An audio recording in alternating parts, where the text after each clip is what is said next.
Hello guys, আসসালামু আলাইকুম। আপনারা সব কেমন আছেন? আশা করি ভালো আছেন। তো সকাল সকাল কাজে চলে এসেছি, রোজা আছি।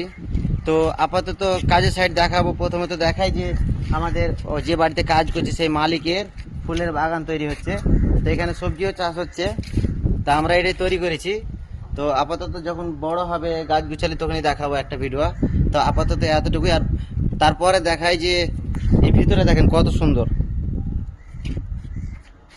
এখন গাছ গুছালি কিচ্ছু নেই, এগুলো হচ্ছে ফুলের টপা। আর এগুলোতে চাষ করেছে পেঁয়াজ, ভুট্টা, ভেন্ডি, সব রকমই আছে। তো দেখেন, আর এই যে আমাদের ভালো হেল্পার একটা। Hello guys. তো তারপরে দেখাবো আমাদের ভাড়া, যে ভাড়া কিভাবে কত কষ্ট করে আমরা কাজ করি। ভাড়াটি বানালছে দেখেন, এই যে এই যার একটা লেবার। তো সিঁড়িটা দেখাচ্ছি আপনাদের, পুরো প্যান্ডেলের মতন হয়েছে। তো উপরে যে দেখাচ্ছি, এই যে কত কষ্ট করে 3 দিন ধরে ভাড়া করছি। সময়ে এমনই কাজ পড়ে ভাইয়েরা, যে কষ্ট হয় করতে, কেন যেটা না জানি সেটাও করতে হয়।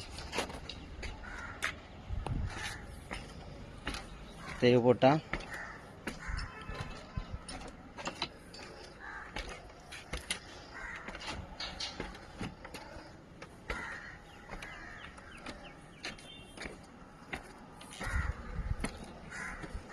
সিঁড়ি আপাতত লাস্ট।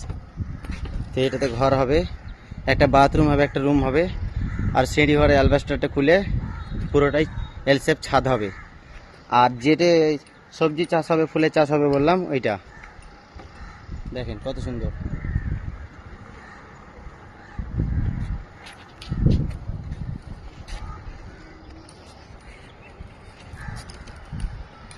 তো অবশ্যই ভিডিও দেখেছেন, ভিডিও যদি ভালো লেগে থাকে অবশ্যই লাইক কমেন্ট করবেন।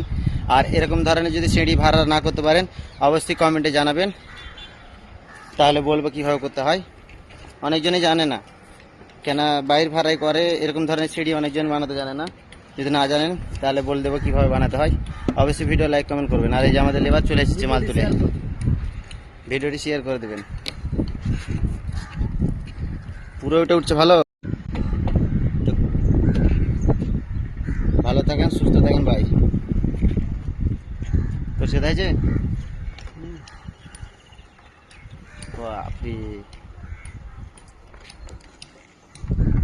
কত